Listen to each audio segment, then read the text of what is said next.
Hello à tous. Est-ce que vous avez déjà eu l'impression de parfois trop donner en amour, en amitié, d'aimer si fort jusqu'à vous épuiser émotionnellement, mentalement et physiquement? Si vous vous reconnaissez dans ce schéma, alors vous faites partie de la team Border et cette vidéo est faite pour vous. Parce que dans cette vidéo, on va voir pourquoi quand on est borderline, on aime avec autant de force, pourquoi on donne autant dans nos relations. On va aussi comprendre quels sont les mécanismes qui sont mis en place, qui sont mis en jeu derrière toute cette intensité et qu'est-ce qu'on peut faire pour doser toute cette intensité afin de ne pas trop souffrir et de ne pas s'oublier dans nos relations. Alors premièrement, pourquoi autant d'intensité chez le borderline? Tout simplement parce que quand on est border, on ressent les émotions de manière amplifiée. On est des hypersensibles.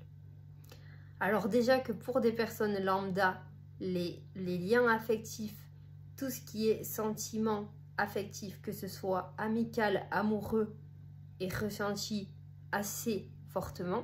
Pour une personne qui n'a pas de pathologie, c'est quand même très important dans la vie des gens. Alors imaginez quand vous êtes hypersensible, quand vous êtes borderline, qu'est-ce que vous pouvez ressentir? Vous ressentez fois 1000 ce qu'une personne normale va ressentir. Pour vous, toute la dimension affective dans votre vie va prendre une place centrale. Et c'est pour ça que quand on est borderline, on a tendance à vivre à travers nos relations. Et c'est souvent dans nos relations affectives qu'on va se rejouer nos blessures. Ce qui m'amène au deuxième point qui explique pourquoi cette intensité chez le borderline et pourquoi le borderline a tendance à trop donner et à aimer si fort. C'est aussi parce qu'il y a une peur viscérale de l'abandon. On sait que l'abandon et le rejet sont les blessures de l'âme qui construisent, qui façonnent le trouble de la personnalité limite. Et quand on a la blessure d'abandon, on peut avoir tendance à donner beaucoup d'amour, à donner beaucoup d'affection, à se donner à 1000% dans ses relations pour pas que l'autre nous abandonne.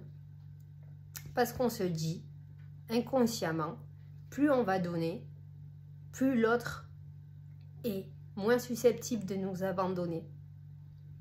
Du coup, on va en arriver parfois à étouffer l'autre de tout notre amour, de toute notre amitié, parce qu'on ne veut pas qu'il s'en aille. Et on se dit, à tort souvent, que tout cet amour va faire qu'il reste. Sauf que nous avons des êtres humains en face de nous qui n'ont pas forcément notre réceptivité quand on est borderline. On n'est pas tous aptes à ressentir autant d'intensité. Et oui, ça peut faire peur quand on est partenaire, quand on est ami avec un borderline et qu'on sent toute cette intensité venir sur nous en fait. Ça peut faire extrêmement peur. Il y a aussi dans les raisons qui font que le borderline aime autant et donne autant dans ses relations, c'est le besoin de validation, le besoin d'approbation. Il y a un trouble de l'identité chez les borderline. Il y a eu un désamour, que ce soit dans la petite enfance, que ce soit dans des traumas passés. Il y a eu des blessures affectives relatives au rejet et à l'abandon qui font que le border est ce qu'il est aujourd'hui. Et du coup, vu qu'il manque cruellement d'estime de lui-même, il croit que l'amour ou l'amitié de l'autre va lui donner une certaine consistance, va réparer, en fait, il va essayer de réparer dans ses relations cette blessure tellement profonde ancrée en lui d'abandon et de rejet. Et ça peut être vraiment perçu comme une nécessité de se réparer à travers ces relations. Sauf que, comme je le dis souvent, les autres ne peuvent pas nous sauver. Ce n'est pas leur rôle. On doit avant tout se sauver soi-même. Mais cette nécessité de validation, quand on est borderline, fait que on va avoir tendance à beaucoup donner. Parce qu'on espère en retour recevoir autant d'amour qu'on investit. Parce que si en retour, la personne qu'on aime nous renvoie tout l'amour qu'on lui a donné, on va se sentir enfin digne d'être aimé. On croit à tort que cette fausse croyance qui nous fait tant de mal depuis des années va s'annuler parce que nous allons réussir à générer un attachement fort chez l'autre personne.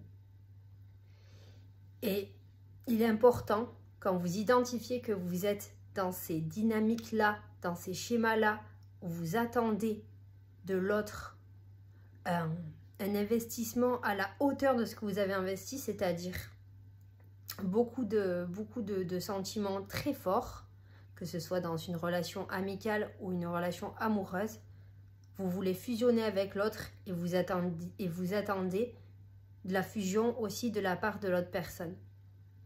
Identifiez quand vous êtes comme ça et demandez-vous pourquoi vous agissez comme ça. Et souvent, c'est parce que vous cherchez à réparer ce qui s'est passé dans votre passé. Il faut vous demander pourquoi vous avez absolument besoin de la validation de l'autre pour vous sentir digne d'être aimé. À titre personnel, moi, j'ai pu, avec un travail sur moi-même, comprendre pourquoi j'avais cette besoin de validation de la part des autres, de la part de mes partenaires, de la part de mes amis, qui ont toujours eu une place très très importante dans ma vie. C'est parce que je n'avais pas eu le sentiment d'appartenance, en fait, ce sentiment-là d'être accepté par les autres, ayant moi-même été rejetée quand j'étais enfant.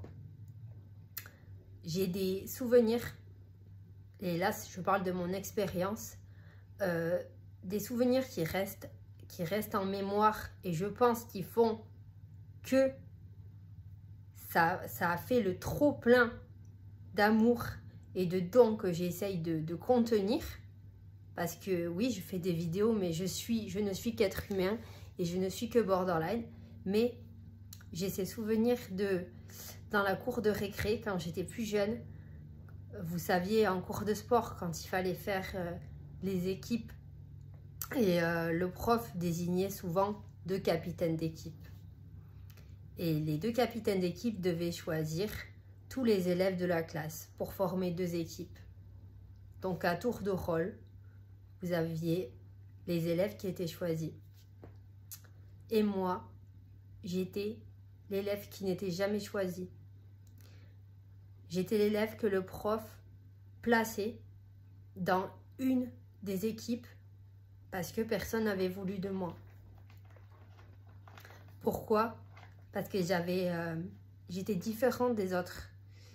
J'avais un handicap physique qui se voyait, qui faisait que effectivement j'avais un physique pas forcément avantageux, mais parce que c'est pas ma faute, je suis née comme ça. Et quand on est différent, ben, automatiquement on peut être mis à l'écart et on est rejeté. Et du coup, j'ai grandi, même si après je me suis fait opérer de la mâchoire, parce que si vous regardez ma vidéo Borderline mon histoire, vous allez comprendre mon histoire en fait, qu'est-ce qui s'est passé pour moi, pourquoi j'en suis arrivée là. Même si après je me suis fait opérer, j'ai grandi avec cette croyance que j'étais pas digne d'être choisie. Et pour moi, quand un partenaire amoureux ou quand je rencontrais une nouvelle amie, par exemple, quand cette personne-là m'accordait une place dans sa vie, j'étais ultra contente en fait. Je me disais, mais enfin, enfin on veut de moi, enfin quelqu'un me choisit. Moi qui ai toujours été mise sur le banc de touche en fait. Moi qui ai toujours attendu à la récré que la sonnerie sonne pour arrêter de trouver une occupation afin que les gens ne voient pas que je suis seule. Et quand j'ai été choisie, et là je pense que ça va parler à beaucoup de borders, ben en fait je me sentais ouais, je me sentais bien, je me disais ah ça y est, je suis digne d'être aimée. Et quand je percevais chez l'autre des signes de désintérêt ou de distance qui n'en étaient pas, ben en fait là je revivais et revivais encore et encore ces blessures d'enfance. Et c'est là que vous devez comprendre que les mécanismes qui sont en jeu se jouent en fait dans vos traumatismes passés. Et que ça va passer automatiquement par l'amour de soi. Vous pouvez accepter qu'effectivement, vous avez cette intensité en vous. Il n'y a pas que des points négatifs. C'est beau de pouvoir donner, de pouvoir aimer passionnément, de pouvoir avoir des amitiés fusionnelles. Moi, j'ai des amis que j'ai depuis... que j'ai perdu en cours de route, c'est vrai, mais j'ai des amis que j'ai depuis la maternelle. Et ces amis-là, je leur donne beaucoup. Je leur donnerai tout ce que j'ai. Et je pense que c'est pareil pour vous qui regardez cette vidéo, qui êtes borderline. Il faut vraiment voir cet amour que vous avez en vous comme quelque chose de précieux. À ne pas non plus donner à n'importe qui, au premier venu, parce que c'est quelque chose qui est en vous, qui vous appartient. Et plus vous allez le donner en fait dans vos relations en excès, plus ça peut perdre de sa valeur. Pourquoi ne pas aussi apprendre à recevoir? Parce que quand on est borderline, on donne, mais on ne sait pas forcément recevoir. Parce qu'on n'a pas reçu l'amour dont on avait besoin quand on était enfant, l'approbation, tout ce qu'on a pu récolter, c'était le rejet, l'exclusion, l'abandon. Et pourquoi ne pas vous autoriser en fait à recevoir en fait aussi cet amour? Il n'y a pas que vous qui donnez en fait. Vous pouvez recevoir. Et c'est pas l'intensité qui fait la sécurité d'une relation. C'est pas parce que vous êtes dans la fusion avec quelqu'un, que ce soit amicalement ou amoureusement, que la relation va durer. Pourquoi? Parce que déjà la passion, ce n'est pas éternel, c'est temporaire. On ne peut pas rester en fusion avec quelqu'un longtemps. Il y a bien un moment où les émotions redescendent et c'est bien normal. Parce que ça fatigue émotionnellement d'être tout le temps en fusion, de vouloir toujours fusionner avec l'autre. Moi, à titre personnel, je me souviens que j'ai eu aussi beaucoup d'amitiés comme ça où je rencontrais des amis, d'amis, et on était très très proches, mais limite à passer mes 24 heures sur 24 ensemble. Et tellement après qu'on était proches, bah, je me disputais avec eux en fait. Quand j'étais plus jeune, je me disputais avec eux. Il y avait des histoires. On avait tellement été proches en fait qu'on ne pouvait même plus se supporter. Donc, essayez d'identifier le moment où c'est trop en fait, pour pouvoir agir avant de vous étouffer en relation. Et peut-être même de saboter la relation. Parce que c'est bien beau de donner en face. Si vous avez quelqu'un de réceptif, tant mieux. Il y en a qui adorent recevoir beaucoup d'amour, beaucoup de tendresse, beaucoup d'affection, beaucoup de gestes, beaucoup de preuves d'amour. Ça peut flatter l'ego. Et puis, c'est plaisant. Mais il y en a pour qui ça peut faire peur. Et pour qui ça peut faire fuir. Et ça, il faut en prendre conscience. Mais s'il vous plaît, ne soyez doux avec vous-même. Ne vous culpabilisez pas d'avoir tout cet amour en vous. Dites-vous que c'est vraiment pour essayer de vous réparer et d'échapper encore une fois à ce rejet, à cet abandon pardon, qui vous fait si mal au plus profond de votre âme. Mais j'aimerais quand même qu'on rappelle les conséquences de ce comportement-là qui est de trop donner dans la relation et d'aimer jusqu'à s'épuiser, parce que il y a des conséquences et elles ne sont pas tout le temps bonnes. Les conséquences sont que vous allez arriver très vite à être épuisé émotionnellement. C'est pour ça que vous allez avoir la sensation, quand vous êtes borderline, d'avoir vos batteries sociales à 0%. Parce que ça prend une énergie considérable d'être dans la passion, d'être dans la fusion avec quelqu'un. Ça prend de l'énergie en fait. Ça occupe l'esprit. On vit à travers nos relations. Et qu'est-ce qui se passe? On va faire porter à l'autre tout le poids de nos attentes. Donc c'est-à-dire que l'autre, qui n'a rien demandé, va se retrouver avec une pression énorme sur ses épaules, celle de devoir nous rassurer, nous prouver qu'il nous aime à la hauteur de l'amour que nous, on lui donne, parce que nous, on part du principe que si nous, on donne autant, on doit recevoir autant. Sauf que ça ne marche pas tout le temps comme ça dans la vie. Tout le monde n'est pas hypersensible.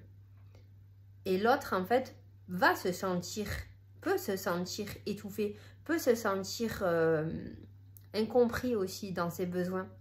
Il peut se sentir vite écrasé aussi par ce besoin pas de contrôle de la relation, mais en tout cas de la dynamique qui est que on doit sans cesse se prouver des choses quand on est en relation avec un borderline. Et ça peut épuiser les relations. Et ça peut mener même à des ruptures si en face, l'autre a pris peur ou l'autre ne se sent pas capable de gérer toute cette intensité. Mais j'aimerais aussi vous dire que vous ne serez jamais trop non plus pour la bonne personne. Il y a forcément quelqu'un qui est là, qui est dehors fait pour vous et qui vous acceptera inconditionnellement avec votre trop plein d'amour, avec tous vos travers. Mais pour ça, il faudra faire un minimum d'efforts sur vous pour pouvoir essayer de rendre la relation la plus saine possible, d'assainir le lien et de rompre définitivement avec la dépendance affective. Et j'aimerais qu'on se mette à la place du partenaire dont je parlais il y a une minute. Donc le partenaire qui peut être un partenaire amoureux ou alors un ami, un meilleur ami, une meilleure amie. Qu'est-ce qui se passe pour l'autre personne? Elle peut se retrouver envahie d'amour, envahie d'amitié et puis rejetée. Pourquoi? Parce que le borderline a placé tellement d'attentes dans cette relation que quand l'autre, qui n'est qu'un être humain, qui n'a pas la même sensibilité que le borderline, se dit wow, stop, c'est bien beau tout ça, mais tranquille, on va y aller tranquille. Le borderline est déçu. Du coup, qu'est-ce qu'il va faire? Il va peut-être s'éloigner et du coup, il va y avoir une alternance de chaud-froid.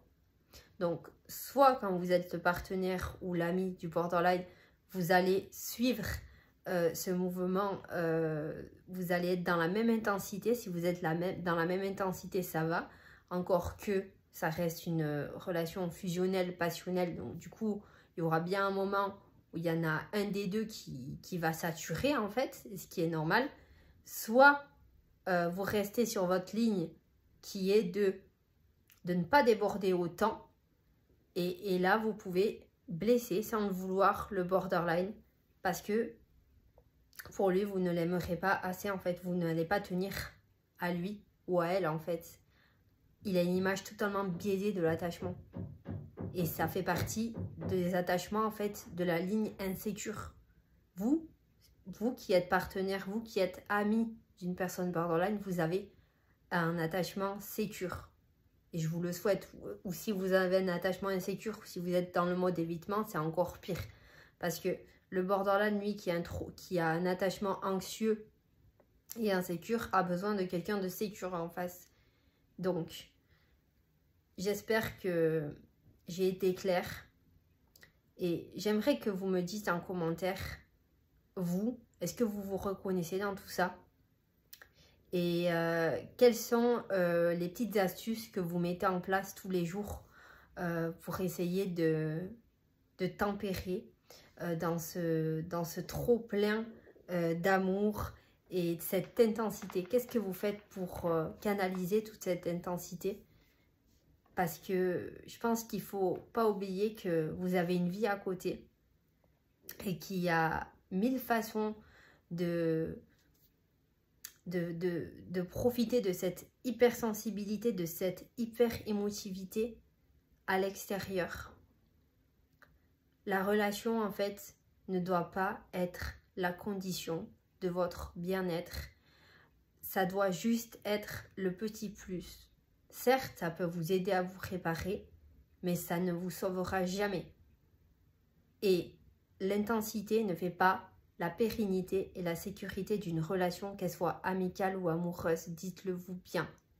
Il faut avant tout commencer par s'aimer soi-même.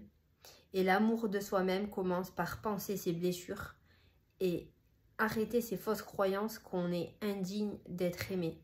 Commencer en fait à se donner l'amour de soi qu'on ne nous a pas donné, mais il n'est jamais trop tard pour se le donner. C'est pas parce qu'on a été rejeté, c'est pas parce qu'on a été moqué, c'est pas parce qu'on a été abandonné qu'il faut se dire qu'à l'âge adulte c'est pareil. Non, en fait, là on est là et on est encore, quand on est borderline, on est des adultes dans des corps d'adultes, dans des esprits d'enfants. On a encore notre esprit d'enfant qui est traumatisé et qui cherche à se réparer. Essayez de voir ce petit enfant blessé en vous, de le prendre par la main et de lui dire que vous l'aimez sincèrement. Se prendre par la main, ça peut paraître ridicule dit comme ça, mais c'est symbolique en fait. Il y a de l'énergie qui passe. Et se prendre par la main, c'est aussi fort que quand quelqu'un d'autre vous prend par la main. Tout cet amour que vous cherchez en l'autre, toute cette amitié que vous cherchez chez les autres, toute cette approbation, toute cette validation, sachez que vous pouvez l'apporter, vous pouvez vous la donner à vous-même. En vous disant « je t'aime », en vous répétant que vous êtes quelqu'un de valable, que vous êtes quelqu'un d'important, que vous êtes digne d'être aimé. Et c'est pas parce que vous vivez un rejet, un abandon, parce qu'attention, ça ne peut pas marcher avec tout le monde, que vous êtes bon pour être jeté à la poubelle, que votre vie s'arrête. Non, loin de là en fait. On n'est pas tous compatibles, on ne peut pas plaire à tout le monde. Et au lieu de vous dire, est-ce que je vais lui plaire, est-ce que cette personne va rester dans ma vie, pourquoi ne pas inverser les rôles et plutôt vous dire, est-ce que cette personne me plaît? Est-ce que cette personne mérite de rester dans ma vie? Pourquoi? Parce que je suis quelqu'un d'entier, je suis quelqu'un d'intense, c'est vrai, mais je suis loyale, je suis fidèle, je donne tout et ce que j'ai à donner est précieux. Et l'autre en face doit le mériter aussi. Pourquoi ça serait toujours à moi de me battre pour que l'autre me fasse une place dans sa vie? Pourquoi ça serait à moi de toujours prouver des choses? Pourquoi j'accepterais pas aussi qu'on me prouve des choses? J'ai suffisamment confiance en moi. C'est ça qu'il faut que vous vous disiez. Vous êtes une belle personne. Vous avez beaucoup de choses à apporter aux autres. Votre hypersensibilité, c'est un don précieux. Alors certes, des fois, c'est une malédiction, mais c'est quelque chose de tellement pur, de tellement puissant, que s'il vous plaît, gardez-le, gardez cet amour, gardez toute cette amitié. pour des gens qui le méritent. Arrêtez de vous jeter par terre, de lécher les moindres miettes d'attention, d'affection qu'on veut bien vous donner pour vous sentir aimé. L'amour de soi, ça commence par là. C'est au lieu de se demander si on va plaire à l'autre, c'est plutôt demander est-ce que l'autre remplit mes conditions? Est-ce que l'autre est assez sécurisant pour moi? Bien entendu, dans la limite du raisonnable. Il faut accepter que l'autre aussi a une vie en dehors de nous et que en fait, c'est aussi pour ça que on construit une relation dans la complémentarité. Si on fonctionnait tous de la même manière, ça marcherait pas. Vous voyez ce que je veux dire? Donc, j'espère que cette vidéo vous a été utile. N'hésitez pas en commentaire à me dire ce que vous en pensez, comment vous vivez-vous cette intensité, comment vous la gérez. Et je vous dis à très bientôt, je vous dis à lundi en live. Je vous fais des gros bisous et sachez que vous êtes des personnes aimables, vous êtes des personnes formidables et vous ne méritez pas de continuer à vivre avec cette souffrance de rejet, d'abandon. Et pardonnez-vous d'avoir trop donné. Et s'il vous plaît, essayez de rediriger tout cet amour vers vous. Parce que vous êtes la personne la plus importante de votre vie. Et personne de mieux que vous ne pourra vous aimer autant que vous-même. Oui, c'est vous, en ce moment même, qui vous détestez, avez le pouvoir de vous réparer. Ce n'est pas les autres en face. Je vous fais des gros bisous et je vous dis à lundi en live. Gros bisous.